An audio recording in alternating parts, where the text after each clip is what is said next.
Este ha sido el peor inicio del Atlético de Madrid con Diego Simeone. أقرب المصري سدد يتقدمون الآن يتقدمون الله. Desde la temporada 2009-2010 no se dio un arranque tan irregular de los colchoneros. El Cholo llega a su 15ª campaña al frente del conjunto madrileño, pero parece que la pólvora se le está acabando al estratega argentino. Es innegable que Simeone ha construido un equipo competitivo, ha disputado 2 finales de la Champions League, conquistó 2 títulos de la Liga en 2013-2014 y 2020-2021. La Copa del Rey 2012-2013, 2 Supercopas de España, la 2014 y la 2018, 2 Europa League 2012 y 2018 y 2 Supercopas de la UEFA en esos mismos años. Sin embargo, el último campeonato data de la campaña 2020-2021 y este inicio ya tiene tropiezos que abren la pregunta: ¿ha llegado el momento de un relevo en el banquillo? ¿O el club debe seguir confiando en su técnico más exitoso? Este arranque ha empezado con dudas. En el comienzo de la temporada, el Atlético cayó 2-1 en su visita ante el Español. Tal vez Simeone lo tenía dentro de los escenarios posibles. Cornellá no es una plaza sencilla y sí o sí sufre para sacar cualquier resultado. Pero en las jornadas 2 y 3, frente a rivales de media tabla como el Elche y el Alavés, no es por demeritar su funcionamiento, pero su plantilla es, frente a la del Cholo, mucho más limitada. En ambos encuentros se pronosticaba que podía sacar el triunfo con facilidad, pero solo logró desangelados empates de 1-1. La victoria frente al Villarreal parecía reencaminar al club, pero otro empate 1-1 ante el Mallorca estancó a los colchoneros por debajo de la media tabla. Y aunque el triunfo de último minuto por 3-2 frente al Rayo Vallecano marcó una actuación magistral de Julián Álvarez que dio un respiro al equipo, la realidad es que el funcionamiento todavía dejó mucho que desear, sobre todo en un partido donde se esperaba que el Atlético dominara. Estos resultados contrastan con el paso firme del Real Madrid y Barcelona, que suelen ser sus rivales directos por la supremacía española. Pero el siguiente duelo sería el que comenzara un redireccionamiento del equipo. El partido era nada más y nada menos que contra el Real Madrid. Y finalmente, el Atlético comenzó a reflejar integración como grupo y la dureza de un conjunto curtido por el coraje. A pesar de las incorporaciones, el nivel de Kylian Mbappé y la llegada de Xabi Alonso al banquillo merengue, los colchoneros dominaron a la bestia blanca con un contundente 5-2. Pero este resultado es parte del proyecto de Simeone. Y el argentino cuenta con el plantel más completo desde su llegada al banquillo y, al principio, no se lograba visualizar que pudiera cumplir con las ambiciones para soñar en grande, que Gilmarín expresó en un comunicado en agosto. Simeone cuenta con el plantel más completo desde su llegada al banquillo y aún así no ha logrado cumplir con las ambiciones para soñar en grande que Gilmarín expresó en un comunicado en agosto. La posición en la tabla empieza a incomodar a la afición y a encender el debate sobre la continuidad del entrenador. Y aunque la temporada apenas comienza, la falta de determinación contra equipos donde el Atlético debería ser protagonista ya preocupa. Al interior del equipo, algunos señalan que la falta de contundencia tanto de Julián como de Sorloth han penalizado la puntuación en el arranque. También hay otros factores que van desde lesiones hasta el cambio que está viviendo esta plantilla. Porque hay futbolistas que cuentan con un perfil distinto al del sistema del Cholo y otros que ya no viven más el nivel de esa plantilla dorada que rompía pronósticos. En el mercado de verano de 2024, el club reestructuró su plantel, invirtiendo unos 190 millones de euros en fichajes. ¿Salieron algunas figuras? Lo que obligó a Simeone a ajustar su estrategia. El balance fue decepcionante. Pasó de noche sin que nadie los notara y extendió la sequía de títulos pese a una inversión que invitaba a pelear mano a mano con Madrid y Barça. ¿Lo podemos considerar un fracaso? Sí. Para el verano de 2025, el gasto fue alrededor de los 270 millones, incluso más que el curso anterior, pero las dudas e incertidumbres persisten. ¿Por qué el arranque vuelve a ser tan irregular? Y no solo lo cuestionamos por el arranque de la liga, sino por lo que pasó semanas previas al arranque. Los síntomas ya se habían visto en el Mundial de Clubes 2025, competencia que se jugó en Estados Unidos. Ahí, los pupilos del Cholo no lograron pasar a la fase eliminatoria. Dejaron mucho que desear, pues fue goleado por el PSG de Luis Enrique 4-0. Le ganó 3-1 al Seattle Sounders y Griezmann marcó el gol del triunfo ante el Botafogo. Pero la diferencia de goles en el grupo B fue el factor que hizo que quedaran afuera. Y aunque no es una de las competencias más importantes y podríamos pensar que el factor cansancio repercutió, la situación no está mejorando en este arranque de temporada. El fútbol de Cholo se basa en 3 pilares importantes: en intensidad, orden táctico y mentalidad de final. Cada partido que se juega se debe hacer y sentir como si no hubiera mañana. Pero si esos encuentros fueran realmente finales, estos partidos en los cuales no se han visto nada bien, hablaríamos de una serie de subcampeonatos y nos preguntaríamos si es necesaria una reestructura desde el banquillo. El Cholo no es cualquier técnico, es una figura y estandarte del club. Él inculcó una cultura colectiva, motivó a cada jugador a los entrenamientos y creó una marca reconocible: el cholismo. Un estilo que ha ido evolucionando, pero que mantiene su esencia de garra. Llegó en medio de una crisis, inestabilidad de técnicos, con 5 entrenadores en menos de 3 años. El conjunto se encontraba sumido en una falta de identidad, no tenía estabilidad, no encontraba el rumbo y lo más complicado es que carecía de títulos. Con él, el equipo empezó a trabajar de una forma más colectiva y con intensidad, motivando a sus jugadores desde los entrenamientos hasta los partidos. Empezó a dejar una marca, el cholismo, su táctica que ha ido modificando con el tiempo, pero la cual se ha convertido en su esencia. Pero esa estabilización debió terminar hace tiempo para dar paso a una consolidación con campeonatos, de aprender a ser protagonistas, lograr que los trofeos lleguen con mayor regularidad y desafiar a los dos gigantes de la liga. Y aunque esa fase no se ha presentado, el Atlético lo valora por mucho más que los títulos.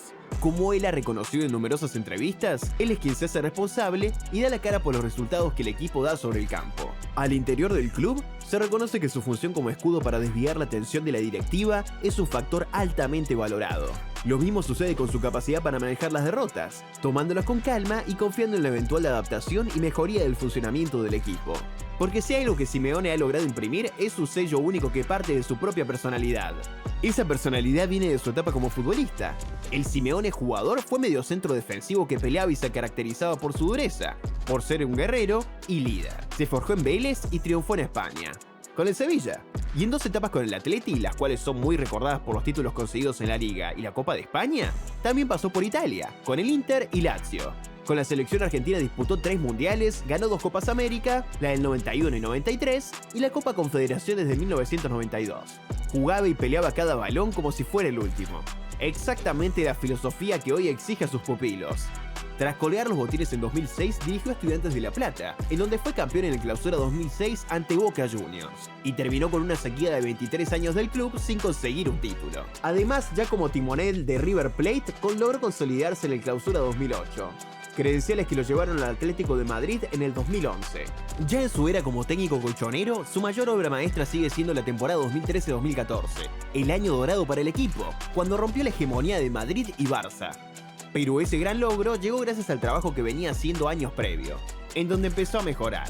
Su defensa empezó a notarse, el mediocampo se empezó a ver más sólido, además mejoró mucho en el control del balón. Los títulos empezaban a llegar. Fue campeón en la Europa League y levantó la Supercopa de España. La afición empezó a creer en ellos y en ver ese ADN del cholo jugador en toda la plantilla. Pero lo mejor llegó en el 2013-2014. Al fin logró levantar el título de la Liga, el cual se le había negado durante 18 años, desde que él mismo como jugador lo había conseguido. En esa temporada consiguió 90 puntos en 38 jornadas, 28 victorias, 8 empates y solo 2 derrotas, con 77 goles a favor y 26 en contra, dejando atrás al Barcelona y Real Madrid. Los colchoneros empezaron a ser ese equipo que en casa no era fácil de vencer. Por otro lado, en la Champions llegó hasta la gran final.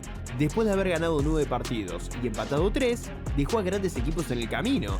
Fue el líder de su grupo, en la fase de eliminación directa venció al Milan, Barcelona y Chelsea, lo que lo llevó a verse la cara contra su archienemigo madrileño, el más galardonado de Europa, el Real Madrid. Aquella final se vivió con intensidad cada minuto. Los dirigidos por Diego abrieron el marcador. Pero en el minuto 93, ya en los últimos segundos del tiempo de compensación, un cabezazo de Sergio Ramos empató el juego, para así irse a los tiempos extras y en donde se amplió el marcador 4-1 para la escuadra blanca, quien se llevó el título, dejando al conjunto rojiblanco sin ánimos pero con una lección: mejorar y seguir jugando con esa actitud de no dejarse vencer tan fácil. En esa etapa tenía una columna vertebral muy fuerte y sólida, empezando por Courtois en la portería, Diego Godín en la defensa, el capitán Gavi en el mediocampo y a Diego Costa y David Villa en la delantera. Ese equipo era un cuadro goleador, balón que peleaban sus delanteros, balón que terminaba en gol. En esa temporada, Diego Costa fue el principal goleador con 27 tantos, le siguieron David Villa con 12 y Raúl García con 9. Al año siguiente las cosas cambiaron en cuestión de jugadores. Su vértebra principal se deshizo con las salidas de Courtois, Diego Costa y David Villa. Pero esas salidas no le dolieron mucho, ya que se fortaleció más en la defensa y además llegaron jugadores claves e importantes para el conjunto. Se incorporó Oblak en la portería y se integraron delanteros interesantes como Mandzukic, Raúl Jiménez y una apuesta joven que había brillado en la Real Sociedad, el francés Antoine Griezmann.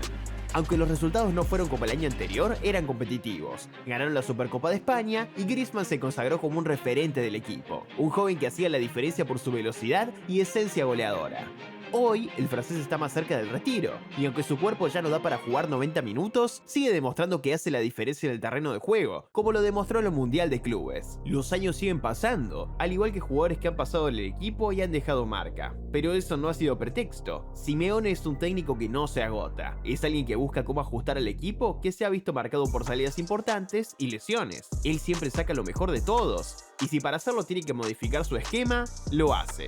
En 2021 tuvo que hacer un cambio de táctica. Pasó de ser más defensivo a ser más ofensivo y mayor posesión del balón. Cambió su línea de 4 a 3 para tener más control en el centro del campo y darle más libertad a los delanteros. E incluso tener un comodín en uno de los extremos para apoyar tanto a la defensa como al mediocampo. Aunque en esa temporada fue eliminado por el Chelsea en la Champions, en la Liga logró sumar su segundo título a pesar de que en los últimos 4 meses el Real Madrid redujo la ventaja de 10 puntos a 1. Pero el Cholo tenía un as bajo la manga, un jugador que parecía haber estado contando sus últimos días como profesional, o al menos en Europa, lo revivió. Trajo a Luis Suárez, quien en el Barcelona ya no se veía en su mejor momento ni estado físico, y lo volvió a convertir en uno de los mejores 9 de la liga. Y como resultado, el uruguayo fue quien le dio el punto que necesitaba el equipo para consagrarse en España. Por eso es un técnico diferente. Es el que le da la energía y las herramientas a sus jugadores. Es quien rescata a aquellos que piensan colgar los botines o retirarse del mejor fútbol mundial. Es sin duda un líder que va más allá de lo convencional. Ahora Diego sabe que su plantilla está en una transición de edad.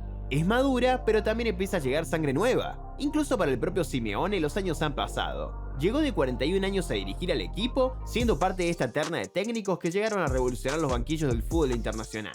Hoy, a sus 55 años, podemos suponer que ya hay un desgaste mental y emocional de tantos años, yendo al límite. Pero eso sí, él no deja de vivir cada encuentro como si fuera el último, con intensidad, ya sea con júbilo de triunfo o desmoronado por las derrotas. Ahora reconoce que ha tenido errores tácticos, sobre todo los que le costaron la derrota con el Español en este inicio de temporada, pero ha dejado muy claro que su trabajo es seguir mejorando y aprender de los errores para darle a la afición del equipo que merece tener, un club ganador y que compita de tú a tú con los mejores, y no estar a media tabla sufriendo con escuadras que tienen una plantilla más económica que la de él. En conclusión, Simeone es más que un entrenador, es el estandarte de una era, el hombre que cambió la historia reciente del Atlético de Madrid y que es el rostro irresponsable de lo que sucede sobre el césped. Pero los resultados, las expectativas y un notable cambio en el estilo de los nuevos futbolistas colchoneros levantan muchas preguntas. ¿Estamos ante el fin de un ciclo? ¿O simplemente frente a una mala racha de inicio? ¿El club está preparando un cambio de modelo de juego? Y aún más importante, ¿crees que se terminó el juego para el Cholo o es solo una transición? Déjamelo en los comentarios. Si te ha gustado este video, no olvides darle like, suscribirte al canal y activar la campanita para más contenido sobre el fútbol mundial. Y si crees que la historia de Cholo es un ejemplo de resiliencia y esfuerzo, espera a ver lo que hizo el nuevo Balón de Oro, Ousmane Dembélé. Pasó de ser un futbolista indisciplinado y criticado en el Barça a convertirse en el mejor futbolista del mundo. Para ver cómo Dembélé logró redirigir su carrera para convertirse en un ídolo, haz clic en este video de aquí.